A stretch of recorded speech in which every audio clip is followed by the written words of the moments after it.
we just have a lot of things going on in this country here that cannot be sustained.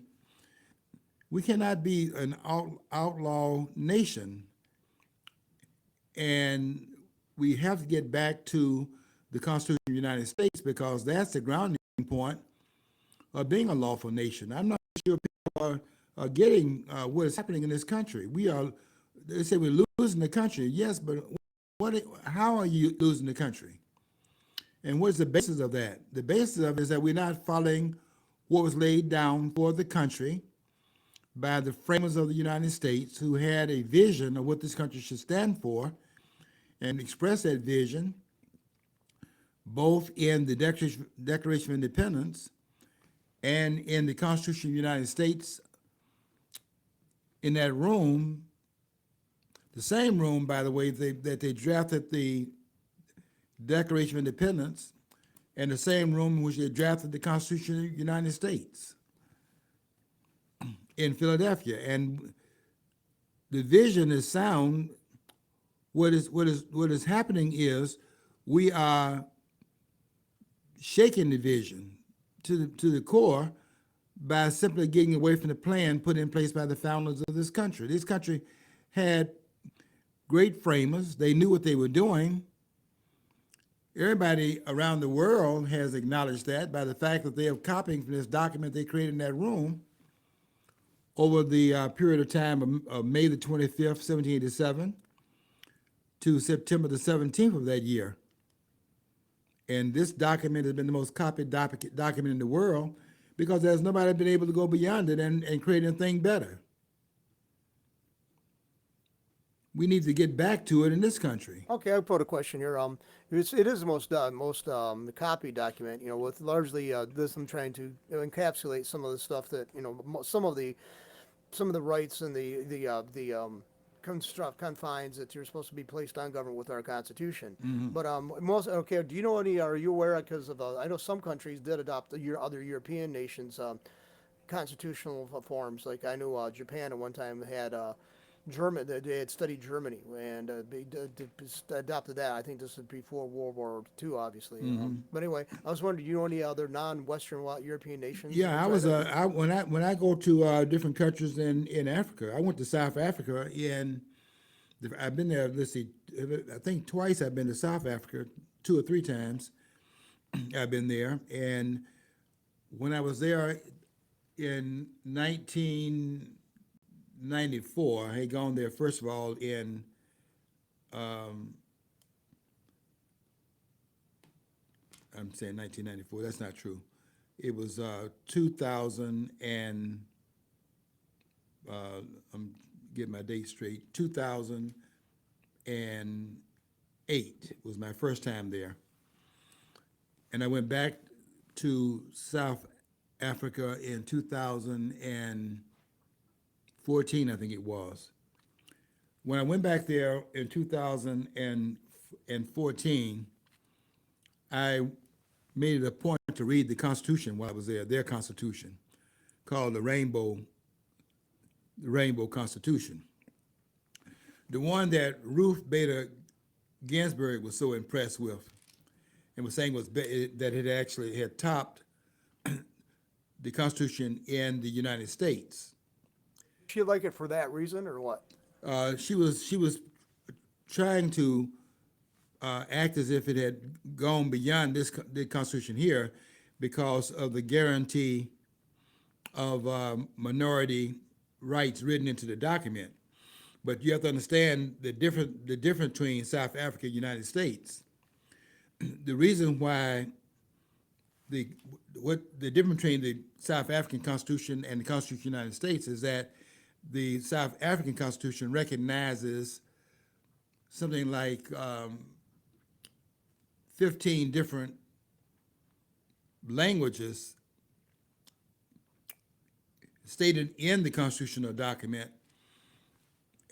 And why did they do that? Not so much because of respect for the minority rights in the country, but because if you have different linguistic groups and you recognize only the 2 largest of those linguistic groups. You got 13 to 14 other groups out there that are mad because their culture is not recognized. So to get around that, what the South African Constitution does is that it describes between 13 to 15 different languages as the official languages of the country. But that's not out of respect. That's out of what one African writer wrote, saying that if they had that in some African countries, that if they recognize one language and don't recognize the other language that's not recognized would be that group accusing the dominant group of linguistic imperialism. You know, don't forget now that Africa is, and I think this is what they forgot in terms of, I don't think Ginsburg knew this, but don't forget that Africa is as a continent, a continent of 54 countries today. All those countries are pasted together. Those countries were in fact drawn as a result of the Berlin Conference of 1884 and 1885, when European colonial powers went to a map and took a ruler and carved up Africa and gave it to the colonial authorities that were there. You go and look at the map and you ask yourself the question, why is it those countries are drawn with right angles and so on, straight lines in some cases? That's because it took squares and rulers and so on and carved the country up. And that happened in 1884 under Bismarck and some of the others as a way of eliminating some of the friction as Europe was racing, according to David Lettering Lewis in his book called The Race to Fashoda, where Europeans are racing in Africa to gain hegemonic control, so they can declare that is their root, that is their fiefdom, their sphere of influence in Africa. And to accommodate that today, you have to accommodate all those different groups that's placed inside of these nation states, and they're all pasted in there together, and they create, to eliminate some of the friction that creates, you have to recognize all these indigenous cultures. I've been to Africa, starting in Egypt in 1984. That's my first visit on the continent of Africa. And Egypt's in Africa, by the way, in the northeast. The most northeastern country in Africa is Egypt. And I went there, and you recognize, when you go in those temples, you recognize that the people that's in Egypt now as a dominant group, none of those persons that are there like the ones on those walls in those temples. Those nations by and large are hybridization nations. They're hybrids because it's this group, that group, the different ethnic groups and different languages that are put together around boundaries drawn by outsiders. Ginsburg didn't know that, and she thought that this was out of respect for minority rights. She did not get that it is a way of reducing the friction that would otherwise exist and still exists, because Africa is ethnically, it's not racially divided. There will be some exceptions to that in terms of the glare that was there in South Africa, but in terms of the division in other parts of Africa, it's not so much racial as it is ethnically divided. Of course, you have exceptions such as southern and northern Rhodesia, now called Zambia and Zimbabwe. It was also true in the apartheid in South Africa, where you had racial divisions, and that's what the West jumped on, but it did not understand that that's ethnic division also. But because the ethnic division was white, they want to stamp that out, but they have not dealt with the division that they caused by the carving up of the continent of Africa into those 54 countries that are in Africa today. Those are hybrid countries. I can go into a lot of it, but let's understand that those nation states in Africa right now come from a European imposition. It makes the same point that Alan Missouri was making. I don't know if Ginsburg understood this or had read this book by the late Alan Missouri, called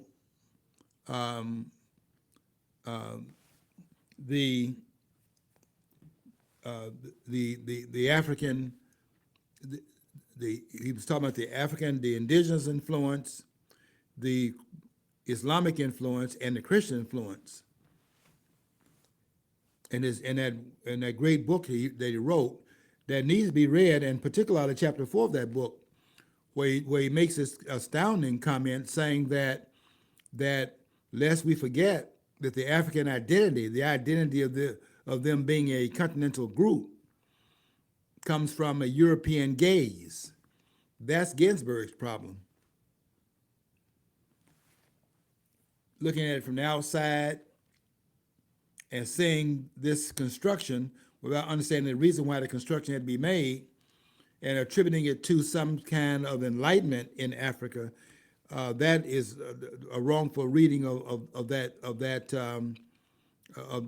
Rainbow Coalition existing. If you think it's a rainbow down there, go and talk to Gasha Budelezi at the time he was the head of the Zulus, and go and look at Mandela coming out of prison in 1991 and talk and understand that discussion went between Gasha Budelezi and Mandela. You probably saw Mandela when Mandela was over here on Nightline, and Gasha Budelezi called him while he was in the program and told him, "My brother, I've been calling you, you won't call me back." And Mandela told him, "You know I'm on foreign soil, and you raise that question when I'm in a foreign country." But he said this also, and this is very important to understand. He said, "You know the question of the unity," which meant the unity that they had when Mandela was in prison, and was a symbol of the oppression of the group that was being oppressed racially, because the European, the Boers and the English were the ones in charge of the nation state. And they had made the division racial rather than ethnic. But to think that there was no ethnic divisions there because it was a racial division only beclouds the point that the ethnic divisions were there between the other indigenous groups, the main two being the Hausa and the Zulu being the largest group. The Hausas are the ones in control of South Africa.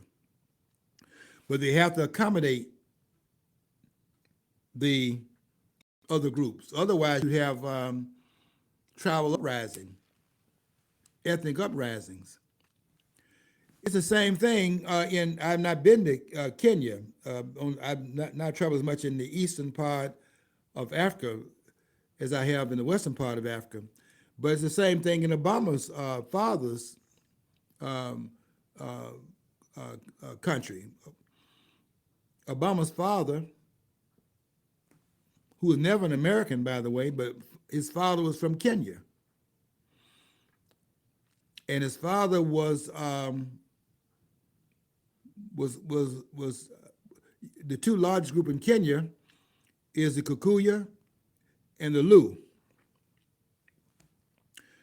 I think that Obama's father is Lu from that group.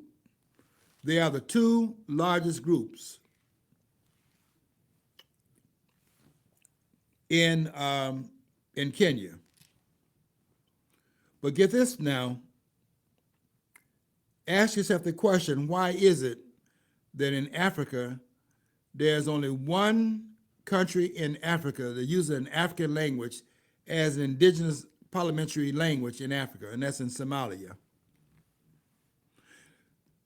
In Senegal, I was asked, when I was in Senegal, they asked me, one lady asked me, why you no speak French?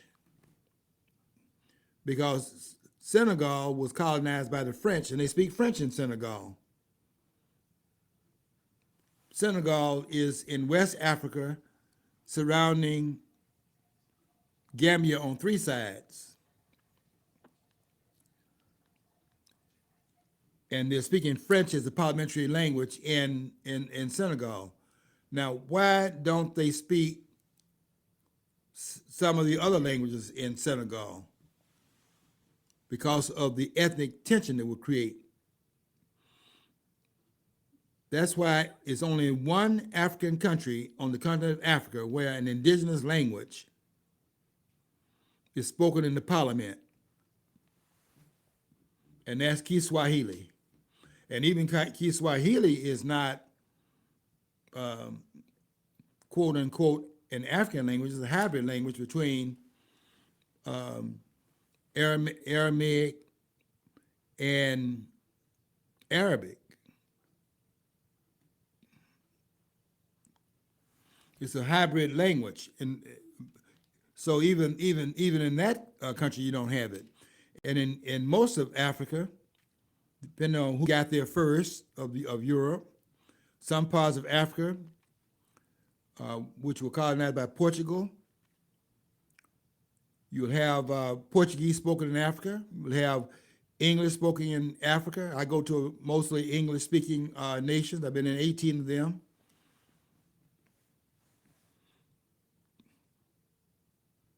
Been in Senegal, French.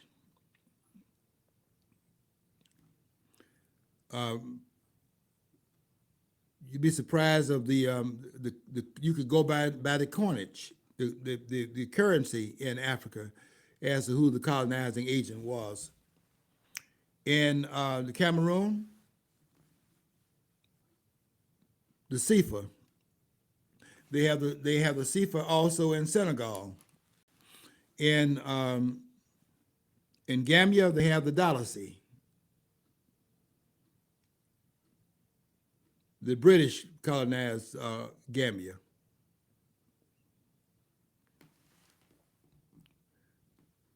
So Ginsburg can make the claim that other constitutions have superseded the Constitution. She does not understand the foundation of those constitutions come from what was determined in that room in Philadelphia. Only we are the ones throwing the Constitution away. They're not throwing it away in these other countries. What they're doing is abiding by it more so than they're abiding by it here in this country. We're not abiding by the Constitution. And I don't even think many of us in this country that claim to be constitutional scholars understand it. I was listening to Mark Levine last night. Mark Levine said he was going to discuss impeachment. He said, I want to explain what impeachment is and why impeachment was placed in the Constitution. He never got around to it. He never defined impeachment, and he never talked about why it was placed in the Constitution of the United States, not to the real reason why it was placed in there. And if they understood that, they would understand what they're doing right now with Donald Trump cannot be done by the Constitution. Because impeachment is the official accusation of wrongdoing while you're in office. And it only applies to specific office holders in the federal government. It applies to the president, the vice president, and the civil officers of the United States. It does not apply to the senators and the members of the House of Representatives. And Mark Levine does not understand that from what he said last night.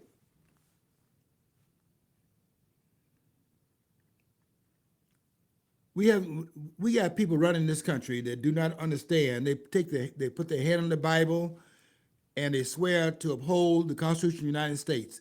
And you're claiming to do that, but you can't do it if you don't understand what the document requires. I'm telling you, you cannot. I've had people tell me, I have a friend that used to be work for the FBI, and she and I had arguments about that. And she goes, I swore an oath to protect and defend the Constitution. And I said, then I started, I said, well, for example, I can't really see where the Constitution permits such an organization such as the FBI to exist. So let's see how far you were really intent on this. And she wasn't aware of that. Yeah. So I mean, these people swear, like all these cops out there, they swear, then they say, I don't care about your rights. I don't care about your rights. Yeah. You swore that's okay. It's just words uttered in there. Why don't we just say you don't have any kind of honor anyway? So, and you have no understanding of the document you're swearing allegiance to anyway. So, what good are you? Yeah, John is very problematical because these institutions, FBI, CIA, all that, none of that, you can't put that national police force in this country.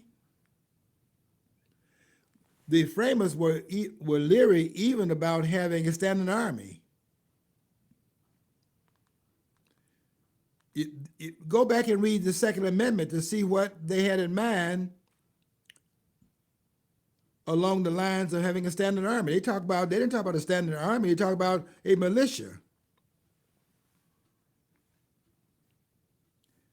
And what is a militia? People talk, I heard Alan Dershowitz talking about the militia is what they meant by people being the right to bear arms. He does not get that the militia is a whole people.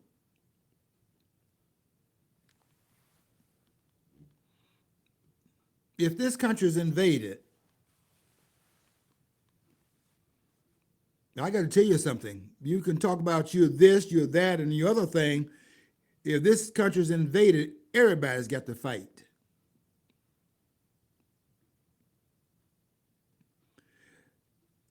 And that is what we do not get because we don't understand the history of this country. We don't understand the so-called Civil War. That's what this was about.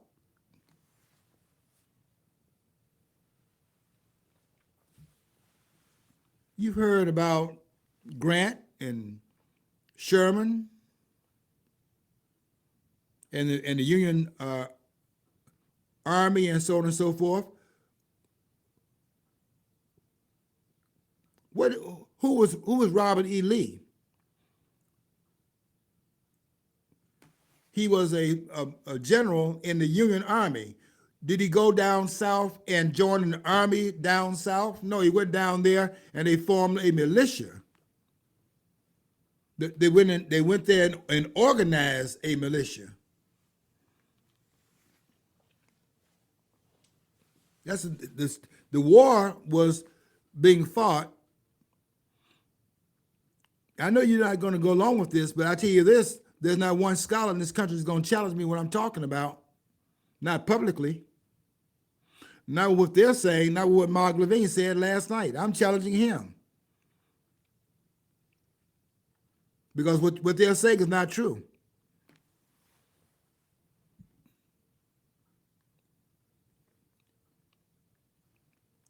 I'm going to clean up their act, come behind them and clean up what they're talking about, because what they're saying is hurting the country.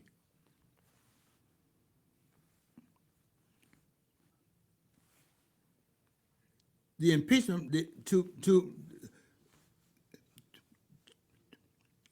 impeach is to officially accuse. Now, why is impeachment in the Constitution? It's in the Constitution in order, listen very carefully here, is placed in the Constitution as a way of protecting the integrity of the separation of powers. That's why it's there. There's no scholar that's ever said that, and Margaret Levine didn't say it last night. That's why it's there.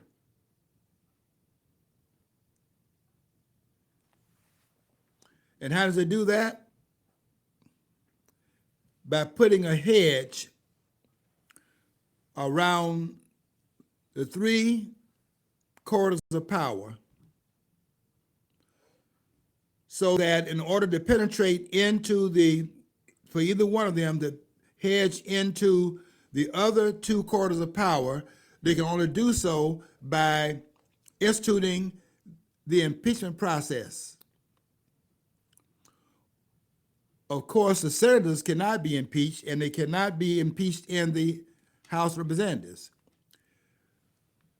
But if you're going to take on the president and remove his authority, the only way you can do that is to do it through the impeachment. But why? Because the president is sacrosanct in that division of the federal government's power.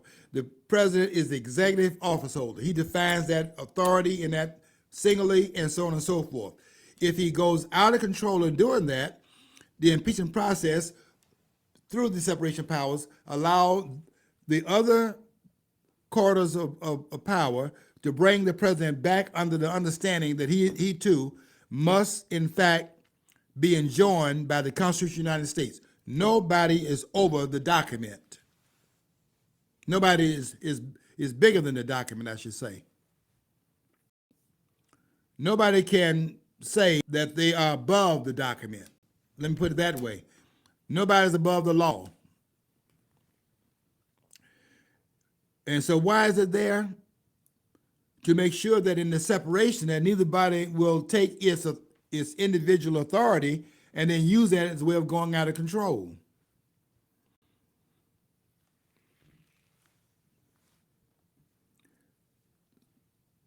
The courts are called upon they can be impeached, everybody on the federal court. And we need to have more than what we had. We've had 15 impeachments of judgment. 6 of them have been convicted. But what they're doing right now, quite frankly, a lot of judges need to be brought up on impeachment charges. Not for the charge of impeachment, but for the removal for them not doing what they're supposed to do as interpreters of the Constitution of the United States. We should not be talking about packing the Supreme Court. What should be talking about is the judges following the law in this country. They're not doing that. And Schumer and some of the other criminals up there in Washington thinking what you need to do is add more judges, so add more problems. We need to have a Supreme Court, and we don't have it now. We need to have a Supreme Court that will follow the Constitution of the United States. And this wishy-washy stuff where you get 6 of the judges, or 5, a majority, that have this ideological outlook, then the rulings of the court sway in that direction. If you have 5 or more members in the other ideological persuasion, it swings in the other direction. You can't have that. The Constitution is written in black and white, and it says what it says, and it should mean what it means no matter who's on the court. Has it ever meant that? No. But was that the intentions of the framers? That's the intention. For that which is written, expressly stated, and written in language, if you can read, you should be able to understand what the document requires. I'm beginning to think this. I hate to say this. I'm beginning to think we're not a literate country. Because I hear a lot of people out here talking about the Constitution of the United States, and I have to tell you something. They're not interpreting this document. Let me read one part to you here. This is Article 1, Section 3 Clause 7.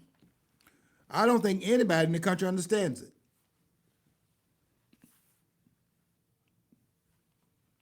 If they did, they would be out here screaming about them putting Donald Trump on trial, because you can't, constitutionally, you cannot do it. And I'm going to tell you why you can't do it, based upon Article 1, Section 3, Clause 7. Let me read this to you and let you understand why this is such a travesty.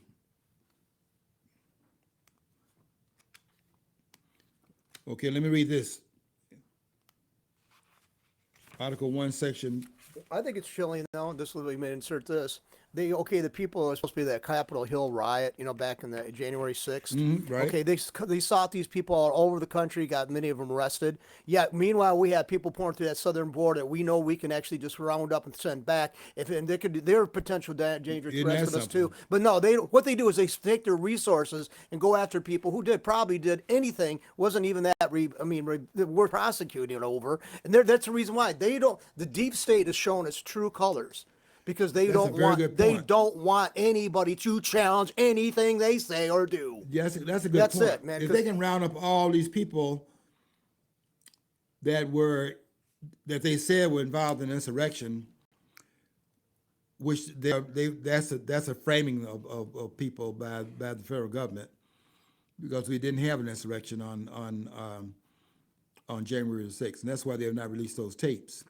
They got 40,000 hours of tape. If they had an insurrection, they would be able to show that.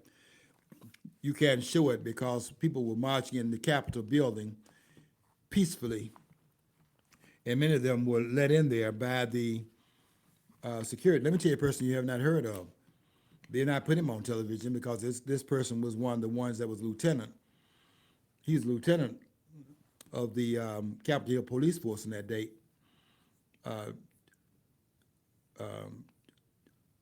Tyreek Johnson. And Johnson is a whistleblower saying that the people that came to Washington on January the 6th walked into a setup. These are his words. They were set up. Now, I had said that a long time ago, that they walked into an ambush. You can go and check him out on Facebook, because he's made a number of tapes, been on a number of programs. Formerly lieutenant now because he was terminated. But he said that those demonstrators were set up, and they were set up by and you can see the setup by what Higginson did. Congressman Higginson, who asked Merrick Garland, the Attorney General, asked him if there were any undercover FBI agents that were dispersed inside the crowd. He asked that to Ray, the FBI director, asked him, were there any FBI assets in the audience? And Ray said that he could not discuss that because it was classified information. And Higginson said, why is the answer not no? Well, if he had said no, he would have perjured himself. Because the answer could not be no, because the people that were instigating that violence were FBI agents. These were agent provocateurs mixing in that group.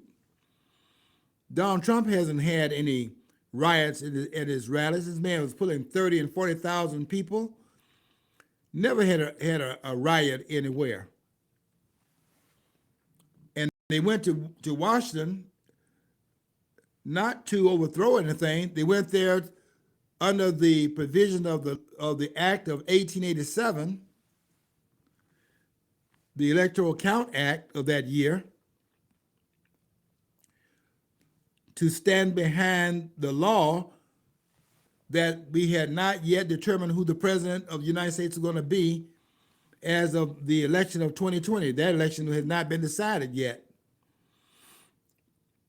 And it was to be decided by whether or not those receipts of those electoral votes were legitimate or not. Let me tell you what I did today on my post. And nobody's gonna come behind me and say anything. The Donald Trump's legal team made a fatal error. They're right in terms of talking about the election being rigged in 2020, but the fatal error they made a fatal error. And the fatal error they made was that they blamed it on the Dominion machines. Now, it's a sleight of hand trick here that you have not seen, and no one has mentioned this.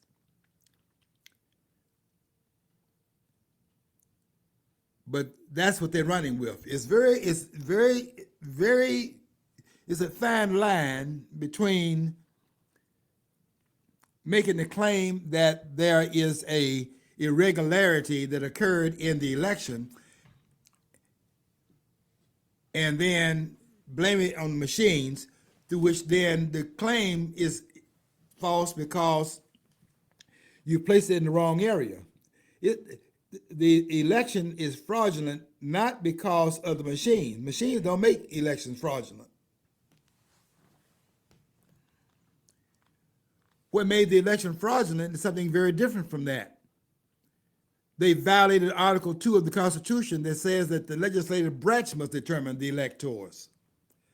So when they went to the machines and wanted to go and have the ballots counted and so on and so forth, the fact is that the machine's been stuffed with votes that should not have been there. Because Powell and some of the others, Linwood and some of those others, these are very fine lawyers. But they built a problem for themselves by making the claim, the Dominion machines and things like that. Now they're being sued, and they're making it appear because they're being sued for basing their claim on the wrong claim. They are making it appear that the claim doesn't have legitimacy. The claim has legitimacy, but it's not the machines that they should have based the claim upon. There's a difference there. And they have run with that and made the public believe that the claim is wrong. The claim is not wrong. Biden didn't get 82 million votes in 2020. He knows it. Those that claim that he did so, they know it. And we have a president right now in the White House that did not win the election in 2020. Trump won the election in 2020 by a larger landslide than he did in 2016. The difference was that in 2016, they believed their own, analysis that he had no shot. He's only going to get at the most 100 and some odd electoral votes, and she's going to run away with it in a landslide and get 400 electoral votes. Nothing to see here, nothing to be worried about. And it didn't happen that way. Donald Trump got 306 electoral votes, and she only got 232 electoral votes that year. But they had no plan to overturn the people's verdict. That's in 2016. They did have a plan in 2020, and they affected that plan. I'm telling you what history's going to write. I'm telling you what happened. The reason Hillary Clinton did not concede at the very beginning of the day, and it wasn't until the early part of the morning that she finally sent her surrogate down there to concede, was because she was looking to see if there was any way through the back door they could have backdoored the election so the outcome would not have been the outcome. But if they had done that, they would expose how the system operates and the whole wall comes tumbling down, Humpty Dumpty and the rest of it. So they had no contingency plan is what it amounts to, and they had to let this election go through.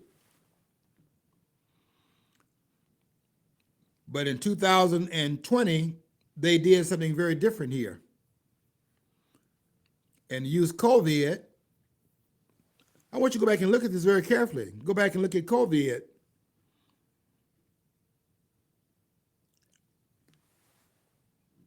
Because I don't think any of you now could be fooled by a virus can escape out of a lab and then affect the air all over the globe. I don't think you go for that anymore. That's impossible. Just go outside your house and look out there. Just look away from your house into the wild blue yonder and see if you think the virus can escape anywhere on the planet and affect the air all over the globe. How can that be?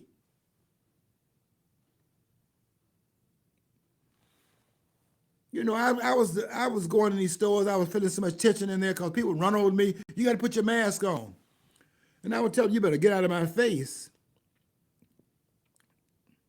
I'm not wearing a mask, and I'm gonna shop here at this store because I have the right to eat. And I'm not wearing a mask, and I'm not going for this nonsense. And I saw I saw a lady there one day in the store. She wasn't wearing a mask. I walked over and said to her, and I said, "I can see you're not buying the nonsense." And she said, "How did you know?" I said, "Could it be because you're the only one here except myself that's not wearing a mask in here?" You go in those stores, it's like a funeral. You couldn't. Nobody was talking. Nobody was mumbling. Nobody was saying anything. They're all muffled.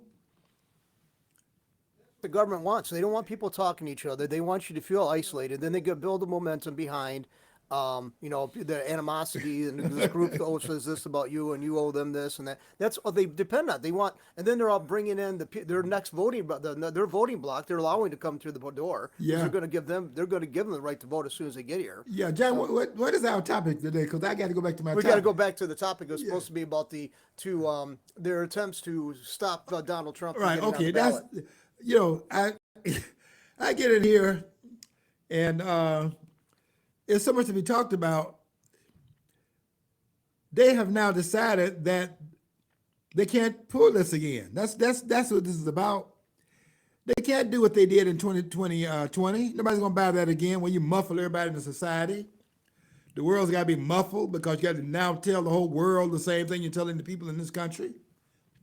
You use China because China is already masked, not because of a virus, but because there's so much pollution in China. China's trying to become the number one economic engine in the world, and they're doing it through polluting the air because the industrialization that creates a lot of soot and so on and so forth.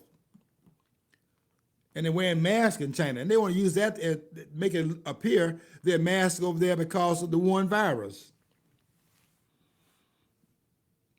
A virus cannot affect the air all over the globe. Let's get that straight right now. That cannot happen.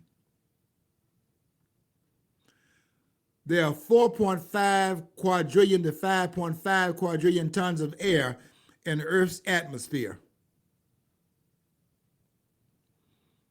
No virus can affect that much air. In fact, I asked people as an experiment, I said, all you heard of Hiroshima and Nagasaki, August 6th, Hiroshima, 1945, 3 days later, Nagasaki, August the 9th, 1945. They dropped the equivalent of 20,000 tons of TNT, with the radiation being what it was in those two bombs being detonated over those two industrial cities. All right, you know about Hiroshima and Nagasaki, name the cities next to it.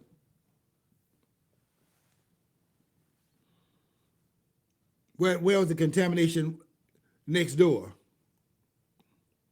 Well, actually, there was a TV show that tried to say that they can actually measure a person's, like they find human remains in the ground, like a murder mystery or somebody. Yeah, in the ground. Yeah, but no, it was to say. I'm talking about breathing. Look, you cannot name any of the scientists. Name the city next to it that you can name next to Hiroshima and Nagasaki. Okay, but they're saying now that they can claim that they can roll out the time of death from a certain era before the dropping of those bombs, because they claim this story, and I don't know if it's accurate or not. So somebody want to weigh on this, because the skeletal remains in the ground that were planted before the Yeah. 1940s would not have any exposure to radioactive material that they can measure. So I would like to know if that was an actual statement or an entire like Yeah, a teaser. but I know what you're saying, John, and I disagree. I'm not disagreeing with what you're saying. What I'm saying is no one made a case that the effect was outside of those two cities where those bombs were dropped. Have you heard of another city where No, they no. said that this city and what other cities? That's my point. Is they're trying to, and that TV show it was a TV series. It was trying to basically the whole world changed. We're all contaminated because we dropped the bombs in Hiroshima and Nagasaki. Okay, So, August 6th, 1945, August 9th, 1945. What city did they name next door to those cities that were contaminated based upon those two bombs being dropped? because they never do it. They never emphasize them at all. I mean, and they also they failed to mention the war was started by the Japanese. Yeah, bombing. look at Yeah. the immediacy of them making the claim that that virus that they say escaped out of Wuhan didn't stay in Wuhan. It was all over the world. Why did they do that? So yeah, I think radioactive material, if there's going to be anything to contaminate the world quite rapidly, would have been something like that, not a virus. Yeah. Yeah, that's what that's the point I'm making. That the claim is political. It's not scientific. You cannot poison all the air on the globe by a virus. Now they say, well, people were dying, yes, but that's because of reporting of it. Everybody that got sick, it was corona that caused it.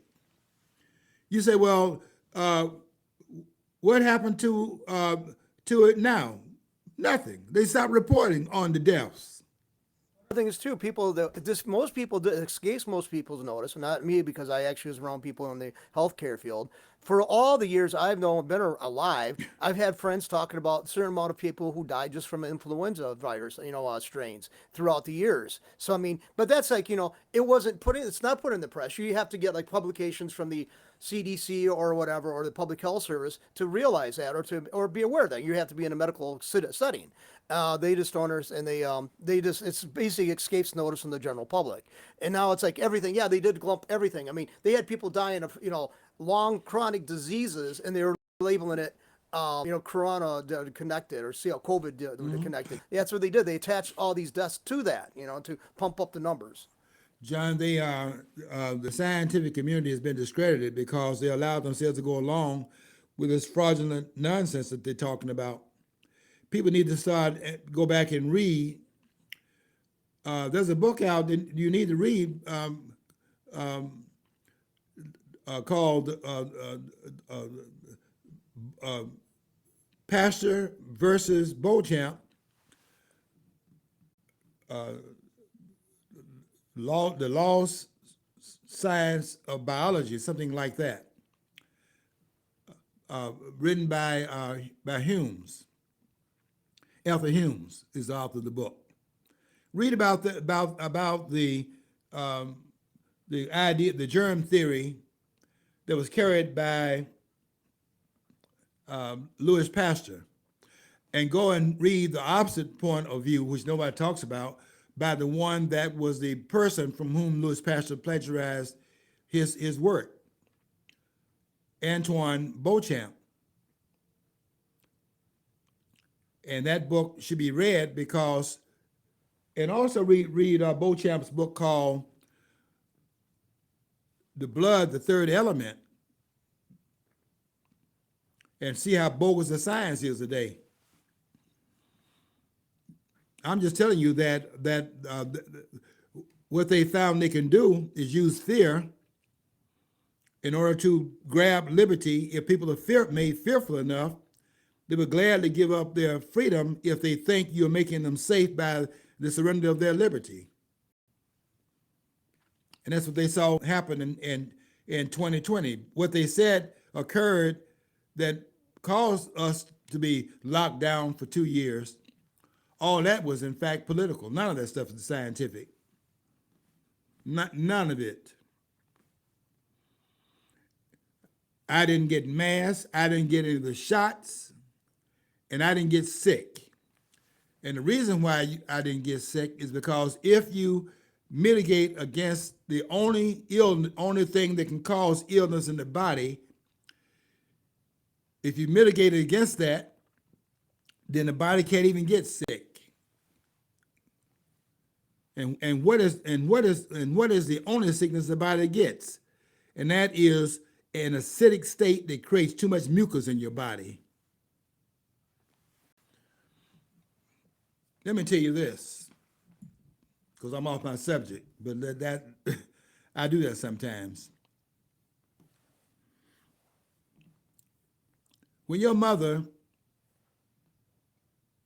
put her hand up your forehead to see if you had a temperature, what was she doing? She was testing to see if your forehead had more heat, because the body's temperature is 98.6, 98.7. And if you have a lot of heat, more so, your mom can feel that heat on your forehead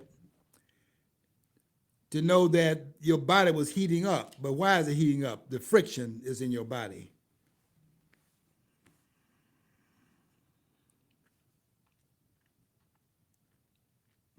Your body gives you signs when it's at a diseased state.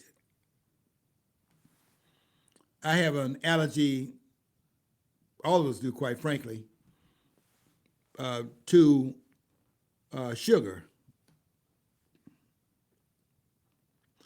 And I like coffee in the morning. And when I drink coffee, my ankles will react to it. Now I know every time I do that, I'm going to have a reaction to it. What I try to do is to neutralize some of the effects of what I'm doing there, adding acid in my body, adding sugar in my body. My body processes that as it's sucrose, but my body translates it and uses it to store, fat. And in that storage, you have a great amount of acid built up in your body, which is creating mucus. That's why we have a lot of people with these handkerchiefs and walk around with that. Your body's responding to the condition it's in. If it's not in that condition, if it's pH balanced, the body can't get sick, cannot get sick. The sickness is not external. The sickness is in your cellular structure.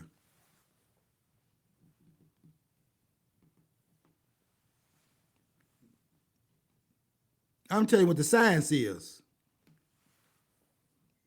These people out here wearing these white coats. I mean, look, you can wear any kind of coat. You can wear a black robe on the Supreme Court. That don't make you smart. And wearing a white coat don't make you anything other than a licensed practitioner, a licensed drug pusher. That's all it does. And it's amazing that they can tell you that these drugs will do all the things that it does, and people still continue to take that synthetic nonsense and put it in their body. They're telling you in the commercials that this stuff will kill you. I'm sorry, that's what they're telling you. Go listen to, they have to tell you what the effects are. And they say side effects. These are not side effects. These are the effects of what you're putting in your body. They're not a side effects. They are the effects of the drugs.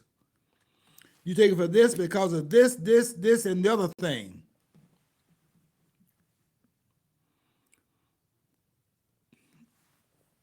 And so, look, the bottom line is that we're off in the country. That's what I'm saying. We're off. We're off the Constitution. We're away from the framers. The medical schools, away from the Hippocratic oath.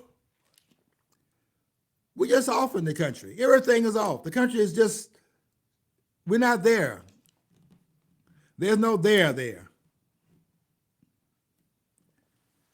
And when I talk about impeachment of the president, and I base that upon the Constitution, I can tell you right now, we're all in that domain. You cannot do what they're doing to Donald Trump. Why is that? Because of this right here.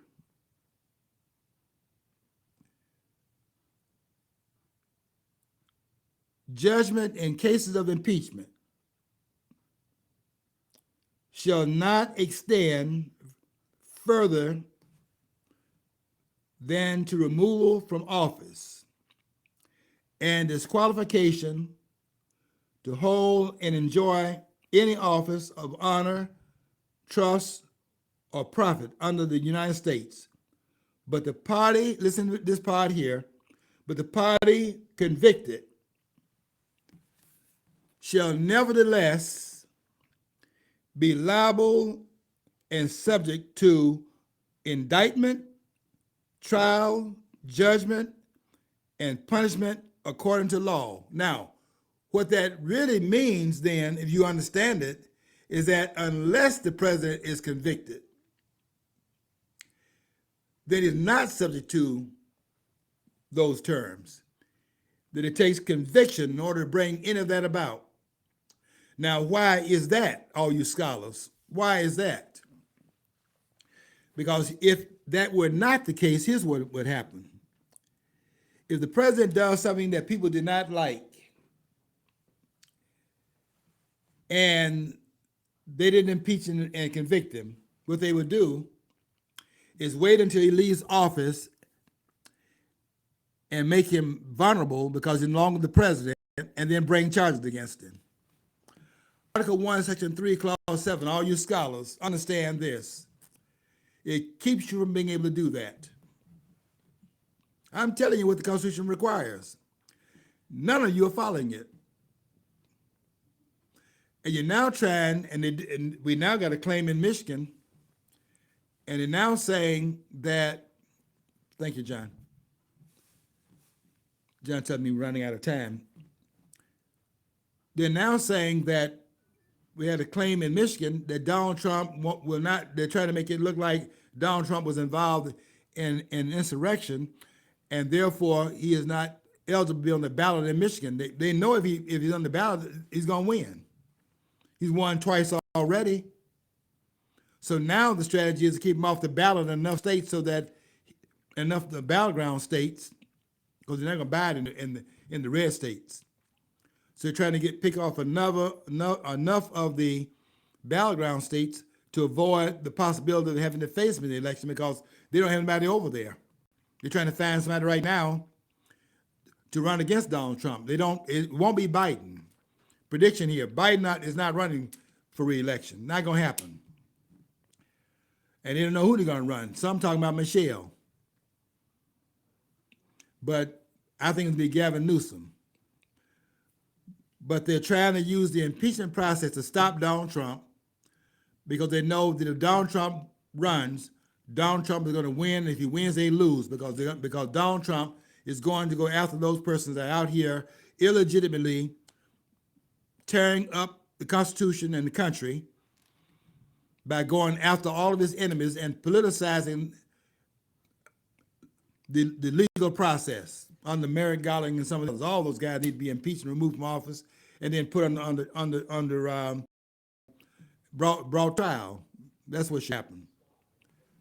But we'll get to that next week because there's a lot more to be said here. And I got a little off my subject, but I do want to say here that they're trying to use the Constitution against Donald Trump, and they don't understand the document enough to be able to do that because there's nothing in the document that will preclude Donald Trump from running for president of the United States in 2024.